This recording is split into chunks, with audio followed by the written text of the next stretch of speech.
superstar at the left tackle position, and now Omari and Hampton.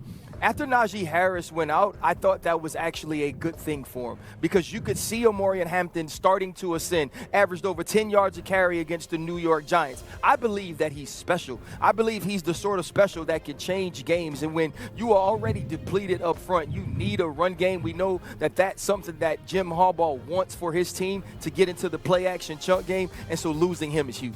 Mina, how was that Commanders offense, though, able to get back on track with Jayden Daniels under center? I mean, the run game put up gaudy numbers in this one. And when you watch it on tape, one thing that struck me, one, I've just never seen the Chargers defense out-leverage the way they were, especially on those off-tackle runs. But just the creativity from Cliff Kingsbury, who has always been excellent at designing run game, but he continues to iterate with this Washington offense in really interesting ways.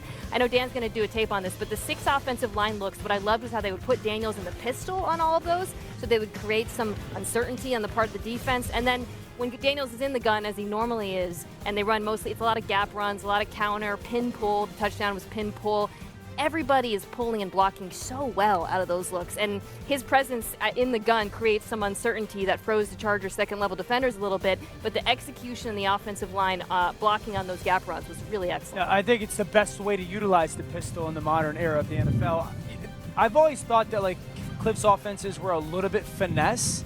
I think the utilization of that 6th offensive lineman plus the 2 tight ends gives you a little bit of like physical finesse. I mean, there's 6 offensive linemen, 2 tight ends, there's that pistol. So there's the balance of their offense, and now you get those double pullers. This is like what we would call GY counter, but that Y is a 6th offensive lineman. And so once again, you see 6 offensive linemen, 2 tight ends, there's that pistol. So there's symmetry. Down block by 3 offensive linemen, while also double pulling and a tight end being the perimeter blocker. Now we get double wing 6 offensive linemen, and there's an outside zone or a duo where you get double team front side. There's an easy cutback. I mean, there's a vacant lane on the backside that the tailback finds. I just think the ability for them to still in their no-huddle offense and still have finesse in regards to a lot of the motion and movement, but have that physical presence in their run game.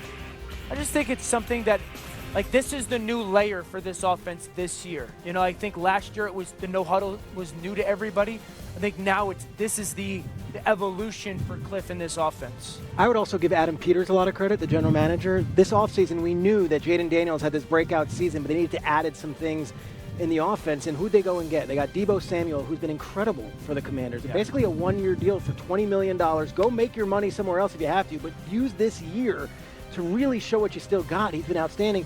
And Laramie Tunsil has been as good an offensive tackle in the league as anybody this season, and absolutely was dominant against a good Chargers defensive line. They usually run to his side, or Laramie Tunsil's side. Yeah, absolutely. And I think the other piece about Deebo Samuel is you've seen over the last 2 weeks, Cliff Kingsbury sort of evolve his position, right?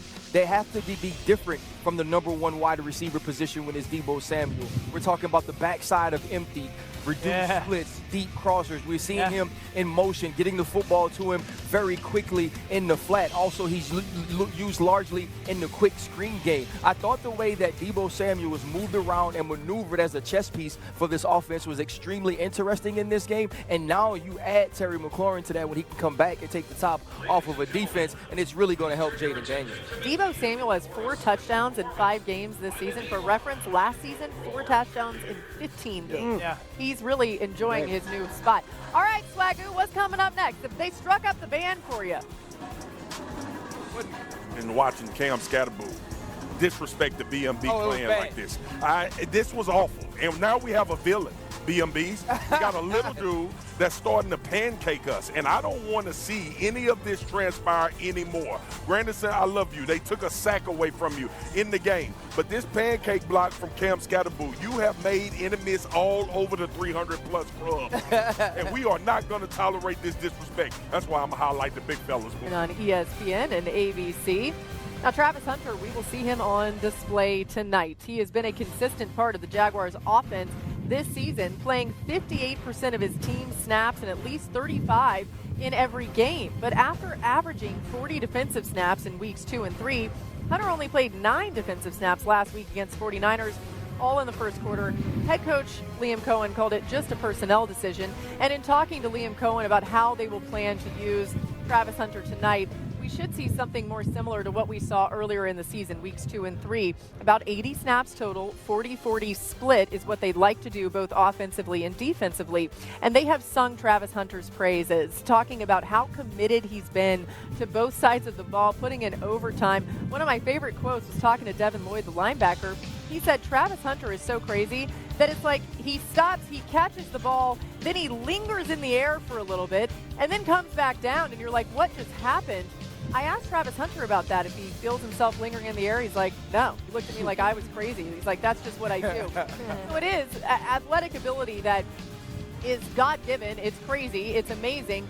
But I think what's made the difference here for Jacksonville has been how committed Travis Hunter has been to learning both sides of the ball, putting in a lot of extra time to make sure that works, and we'll see it on display here on the field behind us tonight. All right, Peter, what's got you most excited for this Jags? I think it's going to be a statement, kind of franchise statement moment for the Jaguars. You know, the last time the Jaguars won a Monday Night Football game was 2011. Blaine Gabbert beat Joe Flacco in a game 12-7 on Monday Night Football. The last time the Jags won in this building on Monday night. Here you are, young team. This is them. Maurice Jones-Drew and there's Jackson DeVille. And of course, you've got Gabbert. But, like, what are the Jaguars now? They're 3-1. They're a nice story. Imagine they beat the Chiefs. And now you're 4-1, and you've got this young coach and this young quarterback and Travis Hunter playing it like he's been playing. I look at this if I'm a Jaguars player. National TV, one of the few times we're going to get this opportunity. We've got a shot here to make a statement. And for a franchise that has had very little success on primetime in big spots in this building, go and seize the moment. Yeah, along those lines, I think there's an opportunity for America to learn how good this run game has been this season with ETN, and we've been talking about it all year long. I love their 12 personnel, meaning 2 tight end runs. Brenton Strange has been excellent for them blocking, but it's also a matchup advantage in this game. This run game is 3rd league-wide in DVOA. The Chiefs' run defense is a bottom 5 unit against the run so far this year. It's going to be a good night for Jacksonville if they can control the pace of the game by keeping it on the ground, ETN being, of course, a big part of that. Peter mentioned this could be a statement-type game for the Jacksonville Jaguars. The last time we were here for Monday Night Football, it was Doug Peterson's second year. They were going to have an opportunity to take over the entire AFC South, and they lost to Jake Browning and the Cincinnati Bengals, and that was sort of the demise of that group of coaches. That was the demise of that era. Can they make that statement tonight? In order to make that statement, this defense has to continue what they've been doing throughout the first 4 weeks, which is putting pressure on the quarterback and turning the football over. At least 3 turnovers in each of the first 4 games. That is a recipe for success. With Mina mentioning how well they can run the football, now you take the football away, you're giving yourselves extra possessions, and you're keeping the football away from the other team. Yeah, well, Kansas City offensively play the way they did last week scheme-wise. They were one of the offenses that I liked watching as far as like an unexpected. They put Patrick Under-Center 17 times. They went 6 offensive linemen as well. So are they going to do 2 weeks in a row of that? And then I'd also say this. One of the things that Kansas City has struggled with defensively is screen passes. Liam Cohen, one of the best screen pass play callers in the NFL. How many screens are thrown tonight? How many go to Travis Etienne? I would expect 5, 6, 7 screens out of this Jaguars offense tonight. Tonight's going to be about